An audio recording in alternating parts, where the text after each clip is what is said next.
Bangkok, Thaïlande. Le baht se renforce face au dollar américain en raison des spéculations sur la politique de la Fed. Le stratège de marché de Krungthai Global Market, Poonpanishpibul, a annoncé que le baht s'est ouvert à 33,21 par dollar, se renforçant par rapport à la clôture de la semaine précédente à 33,33 par dollar le 16 septembre.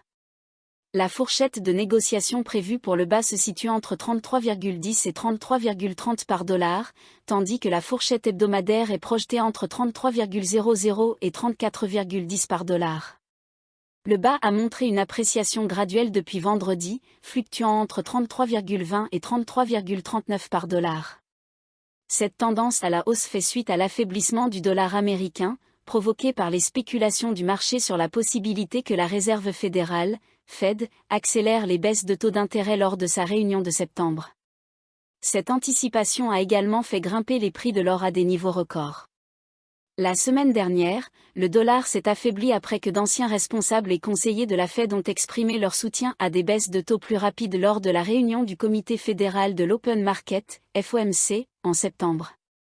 Pour cette semaine, Krungthai conseille la prudence, car la volatilité des marchés financiers pourrait augmenter en raison des réunions imminentes de plusieurs banques centrales, notamment la Fed, la Banque d'Angleterre, BOE, et la Banque du Japon, BOJ. Le baht pourrait toutefois s'affaiblir si la Fed ne procède pas à des baisses de taux agressives, et si les nouvelles projections du dot-plot ne répondent pas aux attentes des marchés. Les investisseurs devront surveiller de près les flux de capitaux étrangers, les prix des matières premières notamment l'or et l'évolution du yuan chinois, CNY, suite aux récentes données économiques décevantes en provenance de Chine. En ce qui concerne le dollar américain, son évolution dépendra de la position de la Fed sur la politique monétaire. Le dollar pourrait se renforcer si la Fed adopte une approche prudente et n'accélère pas les baisses de taux. Cependant, le billet vert pourrait être sous pression si la livre sterling, GBP, et le yen japonais, JPY, se renforcent, surtout si la BOE décide de ne pas baisser ses taux et si la BOJ poursuit ses hausses de taux d'intérêt. Le ministère de l'Intérieur émet de nouvelles directives pour le visa destination Thaïlande et l'extension des séjours sans visa. Le ministère de l'Intérieur a publié de nouvelles directives pour le très attendu visa destination Thaïlande, DTV, ainsi que pour l'extension de la durée de séjour des touristes exemptés de visa, qui passe de 30 à 60 jours. Le DTV est vu comme révolutionnaire, car il permet aux travailleurs à distance de ne pas avoir besoin de permis de travail tant qu'ils sont employés par des entreprises étrangères. Le ministère a toutefois souligné que ce travail ne doit en aucun cas impacter l'économie thaïlandaise, une restriction assez large. En parallèle, les touristes entrant en Thaïlande avec une exemption de visa pour 60 jours, la majorité devront faire attention lorsqu'ils ne sont pas en train de faire du tourisme.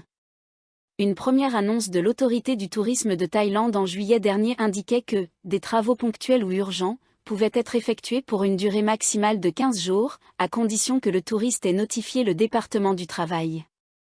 Les exemples donnés incluaient la participation à des conférences ou des réunions, ainsi que des activités plus surprenantes telles que la réparation de machines, l'audit de comptes ou l'inspection de produits. Le ministère de l'Intérieur a désormais précisé que, bien que la participation occasionnelle à des réunions soit autorisée, des permis de travail temporaires, 2 permis de 15 jours maximum chacun, seront nécessaires pour des tâches plus complexes. En réponse aux critiques concernant l'ambiguïté de ces règles, le ministère a déclaré que des précisions supplémentaires seraient bientôt disponibles. Cette décision reflète probablement les 10 priorités du gouvernement Pheu Thai pour l'année à venir, annoncées le 14 septembre, notamment la révision des procédures de visa. Cette révision devrait couvrir plusieurs aspects. En juillet dernier, des porte-paroles du gouvernement avaient signalé que certains types de visas non immigrants pourraient être fusionnés, comme le tourisme médical, les visas familiaux, et les autorisations pour tourner des films en Thaïlande, qui pourraient être intégrés au nouveau DTV. Il ne faut pas oublier non plus les différentes règles concernant les retraités sous les régimes OA et O pour l'extension de séjour.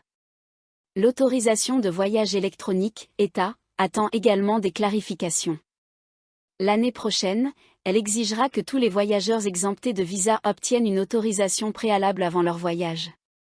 Une fois que cette base de données sera intégrée à celle gérant les visas, il n'y aura plus de différence significative, car tous les voyageurs seront vérifiés sur la même base de données pour les condamnations criminelles passées, les expulsions de Thaïlande, ou les mandats d'Interpol.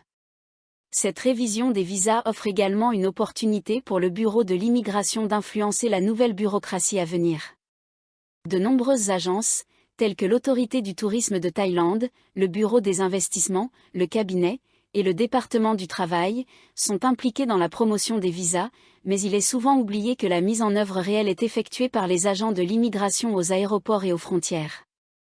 Jusqu'à présent, le Bureau de l'immigration est resté silencieux. Inondations à Phuket, la montée des eaux des canaux due à la marée haute et aux fortes pluies.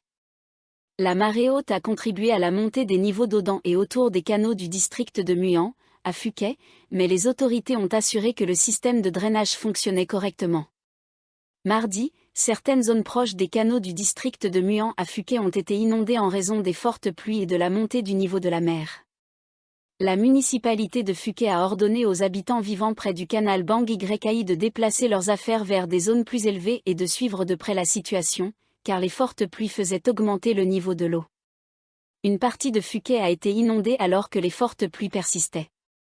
Le niveau d'eau du canal Bang Yai, près de l'intersection de la banque Chartered, ainsi que celui du canal Tak Kraeng, près de l'intersection Tak Kraeng, ont augmenté rapidement, et certaines zones ont été inondées en raison de la marée haute.